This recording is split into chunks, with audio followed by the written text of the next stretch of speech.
Sports for All Sports podcast.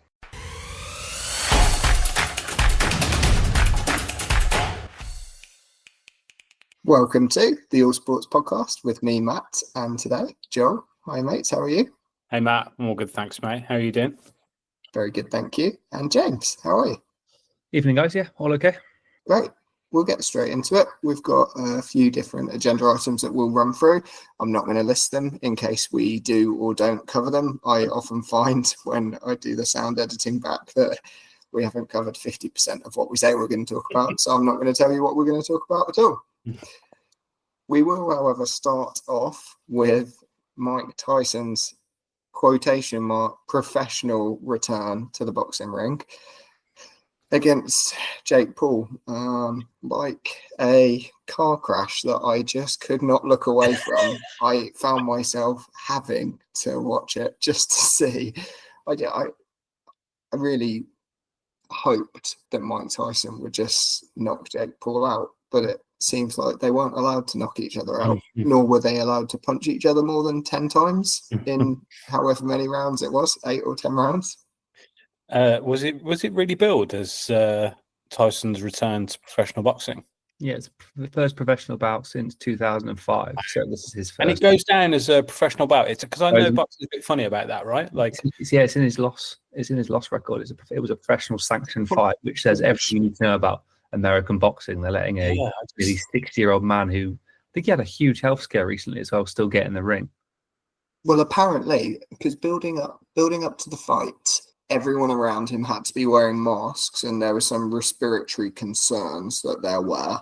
But he said he was 100% okay to fight. However, the elderly gentleman that I saw stood in the ring on shaky, skinny legs, skinnier than my little chicken legs, legs shaking after skipping about for the first 2-minute round. Like, what am I watching? It's embarrassing. It is unfair. But then you realise how much money they're getting, and it's not. And I thought, Jake Paul's actually going to knock this old man out. But then neither of them really swung at each other. They landed a couple of fairly decent punches, but it wasn't like they were following through or like they were putting any combinations together to really open each other up. It was very, very feeble. I think to call it a professional fight is pretty disrespectful to every fight that came before it. It was more scripted than anything else, and it's probably just shows where modern sport is going, especially in that boxing space. It's more about entertainment than it is, displays of skill, which is historically how it should be. But they've turned $60 million between them, so it's money you can only really dream of making. So to get in a ring for 10 minutes with a 58-year-old man is probably not a bad way to make a bit of money, is it? Yeah, I mean, 40 million to Jake Paul as the bigger name, or I don't know how that works, but he is. Was that predetermined? Whether he had won or lost, he gets a bigger share of the purse. Yeah, interesting. The event on, I think he's probably taking the liability of the ticket sales, etc. He's basically the promoter, right? Like he's created this thing. He's the promoter. He's taken part in it. I mean, I don't know if it's a bit on the nose, but like, is he the new Vince McMahon? Like, is he creating something where, he's the main character? And I know Vince McMahon kind of was a bit of a peripheral figure, but was the main character in lots of those storylines. And is that what Jake Paul's creating? Is he just creating storylines? And how much of it do the audience who are watching it? A lot of people watch this fight, right? Like, so tickets to 120 million, Netflix said. On Netflix, right? And there not necessarily live, but have subsequently streamed. Yeah. Right, okay. And how many people did Arlington hold where they fought? It was like 80k, 70k, 60,000, I think. I was speaking to someone today. Apparently, it was thousands of dollars to get in. How much of it do people? Is it accepted of what it is? You know what I mean? With wrestling, it's like it's accepted what it is. You are there to watch a show, and you kind of know this is predetermined, but I love it anyway. How much of that is there with this type of stuff? I think it's tough to say because you hear the reports about the crowd booing, so they expected to go and see something different than what they got. Right. So on that perspective, and like Matt mentioned earlier, it was like a car crash you couldn't stop watching. Like there wasn't a law of this. What on earth am I watching? Sort of vibe about it. I just think you can see what Jake Paul's doing. Like even now, post fight, he's got world champions calling him out. He's got ex pros like Cole Frost. Right. Everyone wants to make, because it's probably the easiest money they're going to make. Back in training for 6 months, a big name, a fight they're going to probably take a loss in. Oh, there's 20 million quid. Like it seems like that's the allure to them. Like for someone like how big a professional fighter are we talking? Like Klitschko, that could potentially, because they're kind of so like Vladimir Klitschko is someone that's probably in that age bracket now that he's not going to be competitive. However, he is a previous heavyweight and would be more legitimate than Mike Tyson. No, I can't see him going that way. I just think Tyson isn't he involved in Ukraine politics? Is that him? Yeah, or his brother was a mayor somewhere, was he? Right. But like, I agree with you, Matt. He's kind of in that category, whether he'd do it or not, another question. But like Mike Tyson's in that category of his legacy is like secured. Like this doesn't really impact his legacy. Yet as a boxer, he was still like this amazing heavyweight. Like, and he can always just brush it off as, well, I was 58. Like, what were you expecting me to do, type of thing? And he's still going to pocket the money. So it's like a no-lose situation for him. I feel like Mike Tyson's a bit different though, because you've already seen him sort of dip his toe in entertainment. He's done a few films where people and stuff. He's happy to be that character if he's going to make money out of it. Whereas Klitschko's always been like a stand-up citizen. He was a very admirable world champion. He was never really fueled in that much controversy. I don't think he'd ever like go to that side. But there'll be people queuing up to do it. Yeah, 100%. It'll be some more charactery. Like you said, the WWE side of things, isn't it? So it's going to be whoever's the biggest personality. Yeah. Like when I look at it, I'm just like, it doesn't seem a million miles away from that. It feels predetermined. Yeah. Everyone, like, there's a big handshake. Everyone's making money, so nobody really cares. Mike Tyson was saying that he'd have Logan Paul next. Like, let's just do it again, another charade, another $20 million. But it is definitely getting like that. Well, I think probably the biggest fight that people would want to see that are actually interested in following them is Logan Paul versus Jake Paul. There's another one in the influencer boxing world is Jake Paul versus KSI, which is like the UK versus the US. That's been the one that's been touted around for years. They're both like wannabe boxers. Yeah, they are boxers, but they're like want to be professionals. So I think that's the one that would be the big, huge card for that sort of world of boxing. But yeah, Jake Paul versus Logan Paul would be pretty funny. Yeah, again with that, like, KSI, is that what people want to watch? I mean, they're not boxing fans, right? People who are watching that aren't boxing fans. No, they're influencer fans, really, aren't they? Yeah. Like this all started years ago. KSI was like one of the first influencer boxers, and now you see like Misfits and DAZN doing things together. It's become like its own niche of sport, and there are millions and millions and millions of pounds being made from this weird little influencer boxing space that you wouldn't even imagine existed 10 years ago.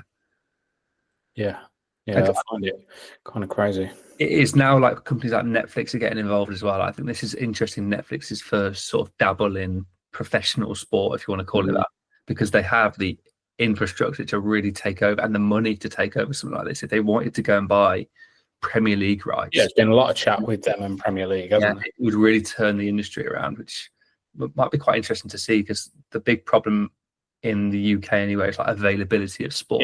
Yeah. Netflix they could pretty much dominate a market. Yeah, I think access to the Premier League in other countries there's not as much of an issue. Obviously, the UK is a huge market. I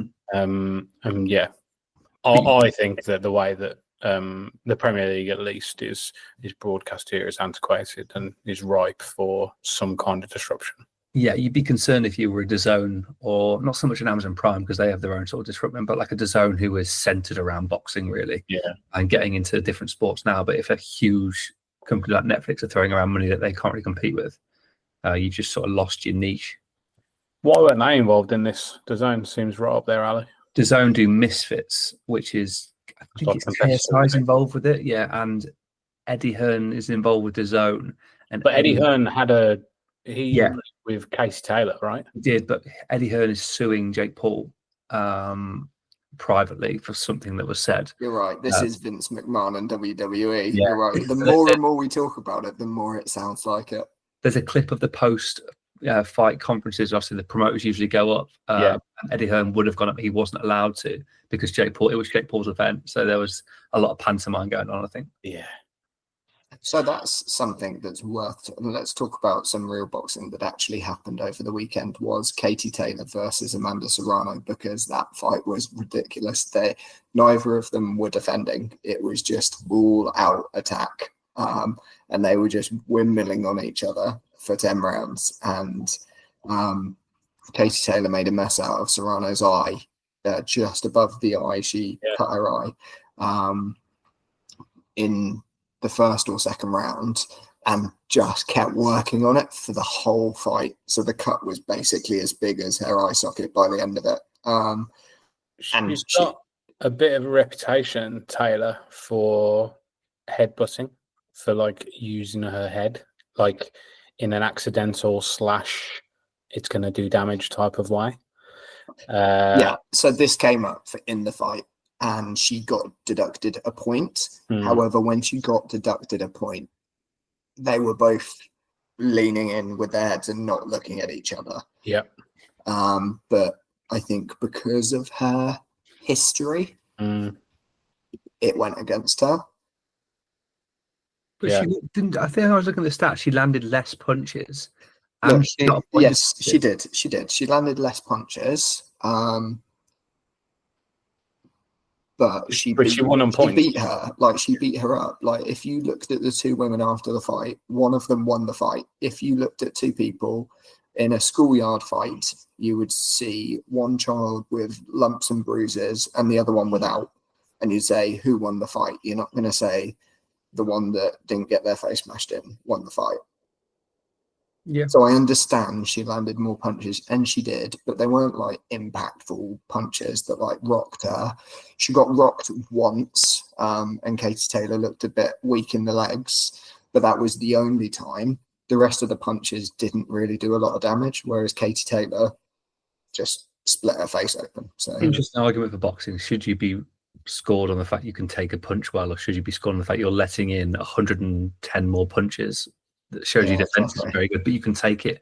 It is a weird way. I just think the whole decision-based things in boxing is so difficult. If no one gets, they both knew it was up for grabs in the last round, and they were just windmilling, which was quite fun to watch. It was all three judges went for the same score, didn't they? So controversial tight. Yeah. I mean, as long as three judges agree, I guess that's the way it has to be. Yeah.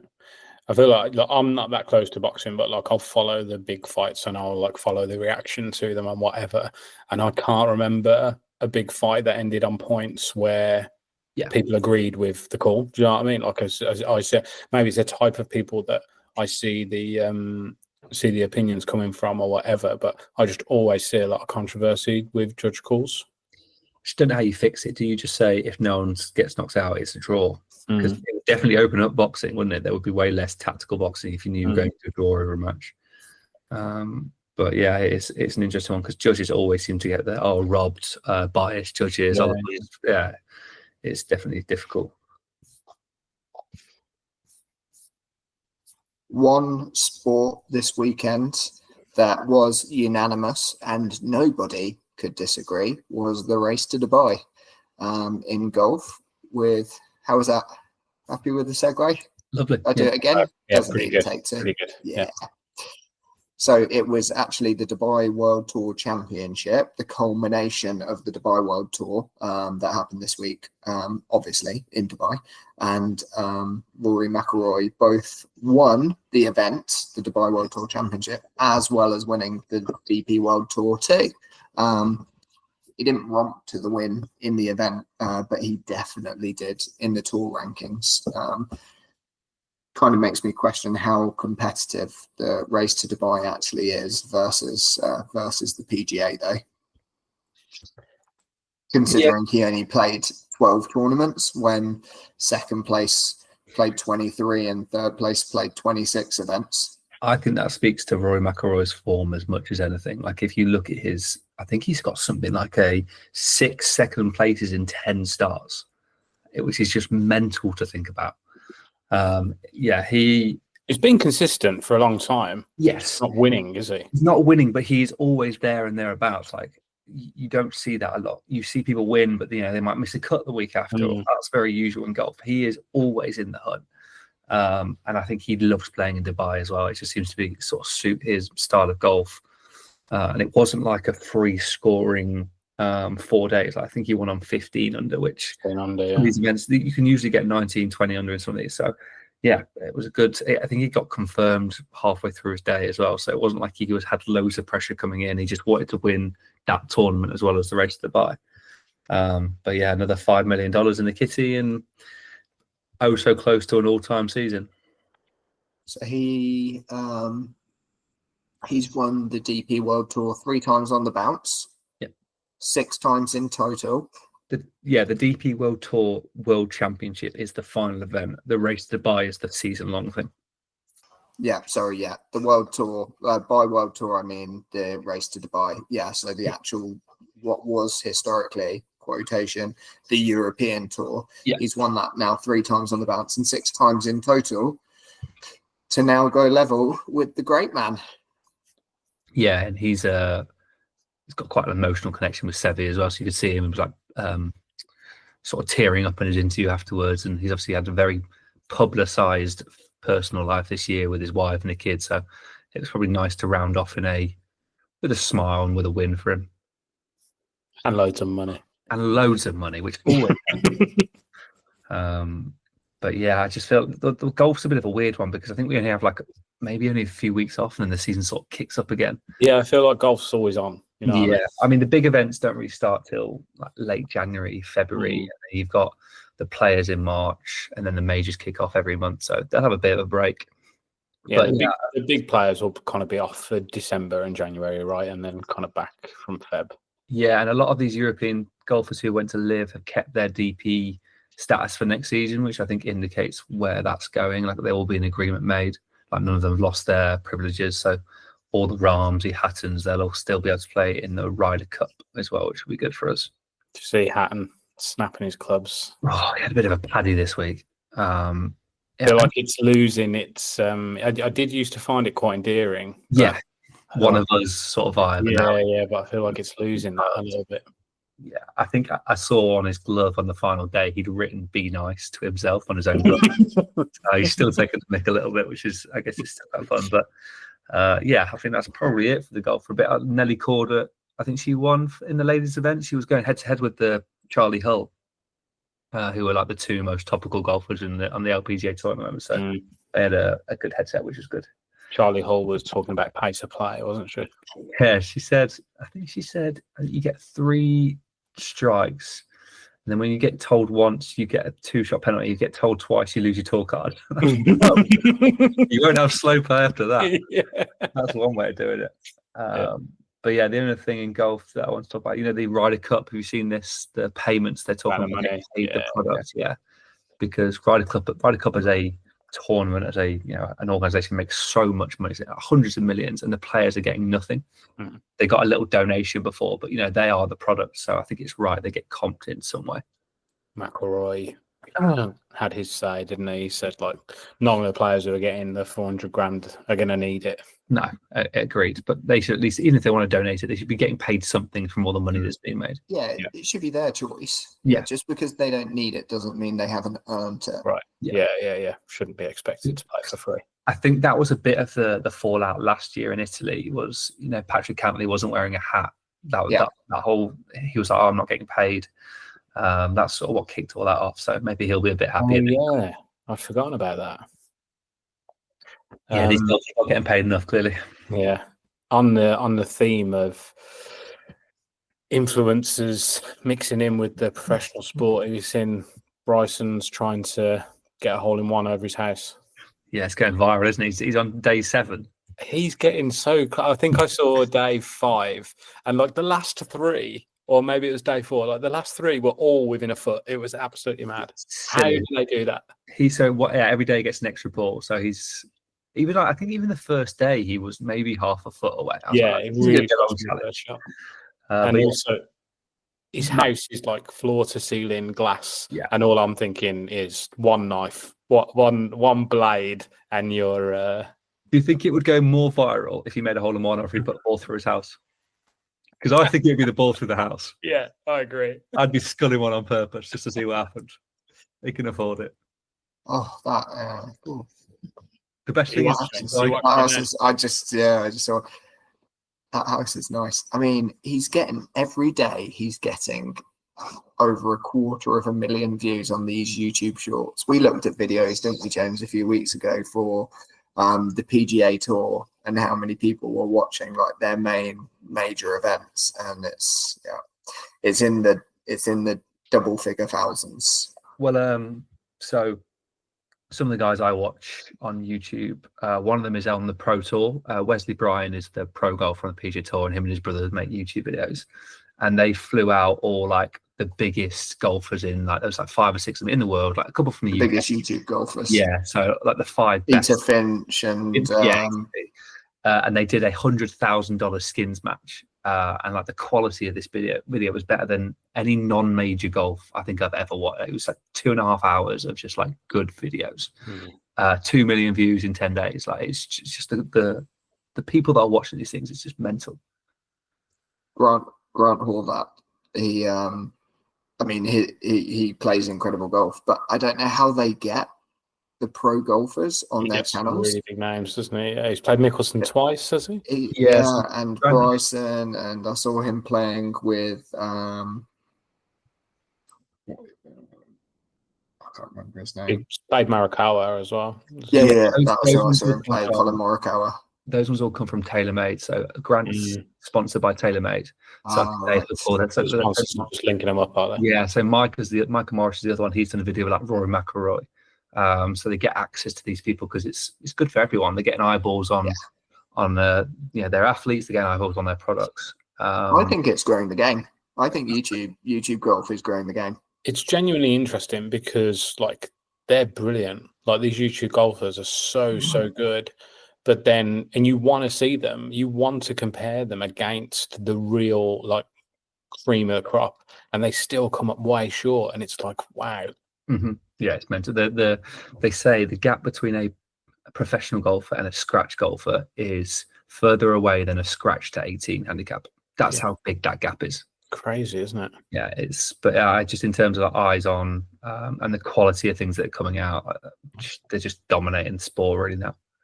Yeah, I mean, even some of it, I think they've only just hit 150,000, but the four brothers that have more relatable handicaps, I think the lowest one's either 9 or 10, and the highest is 18 or 20. So, much more relatable handicaps. Who's that? Who's the four brothers? They're like a TikTok. They were like sort of born on TikTok, and now they started a golf group. They are quite funny, to be fair, but they are definitely like the younger lads' humour. Okay. And the quality of golf is like if we went and played like that sort of thing, rather than a really good quality, which some people like to watch. I'd rather watch really good people because I could see myself do that. Like, there's no point me going. Do it. It's just more for the comedy element. I reckon my last round would have got a few views. Could have clipped up that guy on tee. Was it the par 3? No, it was a long one, but yeah, just this guy. Oh no, he was playing on the par 3. He was playing on the par 3. Yeah, their tee box was very close to ours, and they all waited for me to tee off, and I hit a shocking slice, and the one bloke just goes, "Oh dear," which is not what you want to hear. The kind of thing that sticks for you. Everyone else did the polite look away. Oh yeah, you're in bounds. Yeah. You'll find that. Yeah. It is this silence after a shot like that it's so painful. You don't need anyone to pat you on the back. That makes it worse. Somebody might say, "Oh, it opens up over there." Meanwhile, James is putting holes into his golf bag with his 3-iron. Did I? Yeah, I think last time we played, you gave your golf bag one nice thwack. Oh yeah, there's a dent in my my company issued water bottle, which shows the anger of that day.